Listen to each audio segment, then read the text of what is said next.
This is the beginning of my week. For the devotional thought today, I wanted to invite you behind the curtain a little bit, as it were, thinking about how I'm approaching the week and looking especially at the readings coming up for next weekend. I'm preparing to preach, and so I wanted to give you a little window into how do I look at the readings, how do I choose which one to use, and then for your own use throughout the week, to look at maybe 3 readings that could be fruitful for you to contemplate and study today. So that's the plan for today's devotional thought. As you might know, there's 3 readings that we use in our worship services each week. Sometimes those are an Old Testament, and then an epistle, a letter reading, and then a reading from one of the Gospels. During this season of Easter, instead of an Old Testament reading, we've had one from the book of Acts.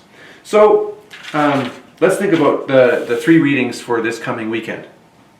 So the 6th Sunday of Easter coming up.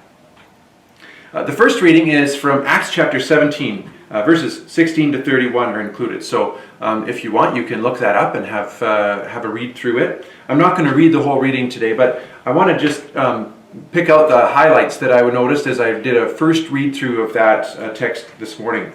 This is the account of Paul, the Apostle Paul, in Athens.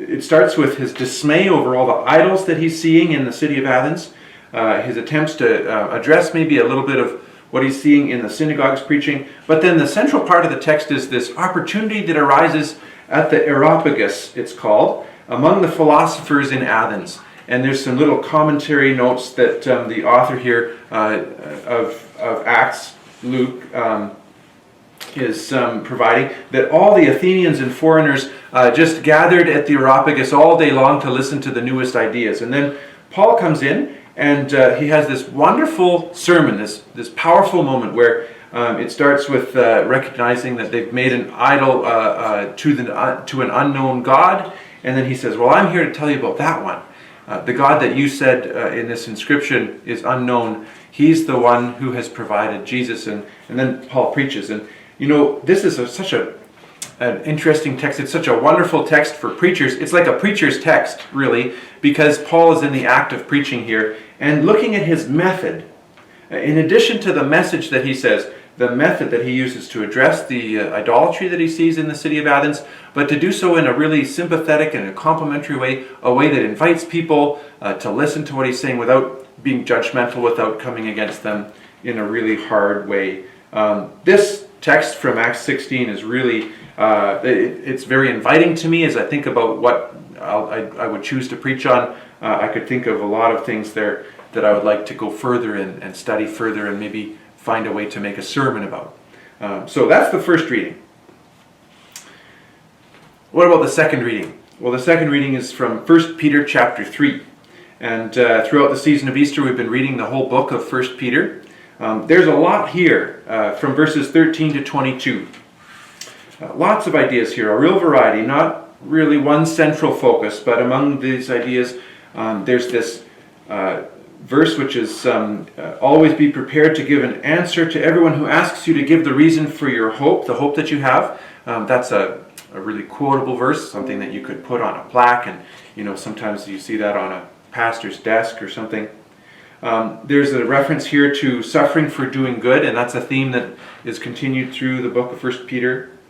There's a reference to the preaching when Jesus went to preach to the spirits in prison who disobeyed long ago. That's an interesting little reference, and that is the foundation of our confession in the Apostles' Creed, where Jesus descended into hell. Sometimes people discuss, well, why did he have to descend into hell?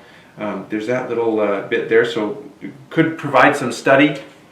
And then at the last verse that is included, the reference to Jesus having gone into heaven is there, anticipating on the 21st of the month is when we celebrate Jesus' ascension. So, you know, when I look at 1 Peter chapter 3, this reading, it isn't the one that I'm drawn to most right now.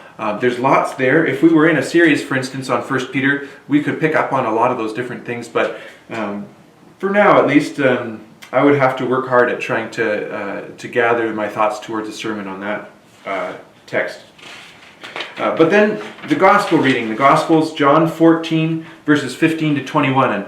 And this gospel picks up right after where we left off on last Sunday's reading that Pastor Steve used to preach on. Here, though, Jesus is specifically talking to the disciples, and he promises in this text to send the Holy Spirit.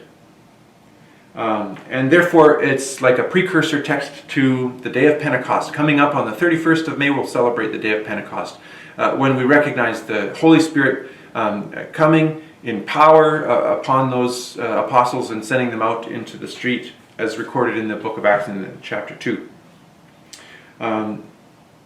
So this is like a bridge text, and it recognizes that Jesus' work, which was accomplished in his own lifetime, is now being complemented by the work of the Holy Spirit, which is ongoing. Jesus' work is complete, it's accomplished. The Holy Spirit's work is ongoing, it's enacted through us. Jesus' promise to his disciples includes that he's not going to leave them as orphans. In other words, he's going to give them this new guardian, the Holy Spirit, and that they'll know the Spirit in a way that the world can't. And so there's a whole bunch here that we could use to make a sermon. I'm inclined to think about that a little bit more. Lots of invitation there for preachers to use, especially since the gospel and Jesus' own words are often a good place to start for preaching. But now, having said just that much, those three readings are the readings that are in front of us this week. I encourage you, if you want to go further and read them, think about what you would do with any of these readings. What ideas come out off the page and are really interesting to you? For me, the scene in Athens where Paul is preaching to these ideas people, and especially his method of coming alongside his hearers and bringing this really powerful sermon, which is full of the truth of Jesus, but which is offered in a way that's not confrontational. That's so far the idea that I am drawn to most. And so we'll see how God works through the week and how the study continues. That may be the message that I bring on Sunday, and if it is, so be it. May God bless the preaching of His Word then. Thanks for joining me, and thanks for also being in the Word yourselves. I believe God speaks to you just as He speaks to me through His living Word. May that continue to be a fruitful time that we spend together. So God bless your week, and we'll see you in the live stream on Sunday.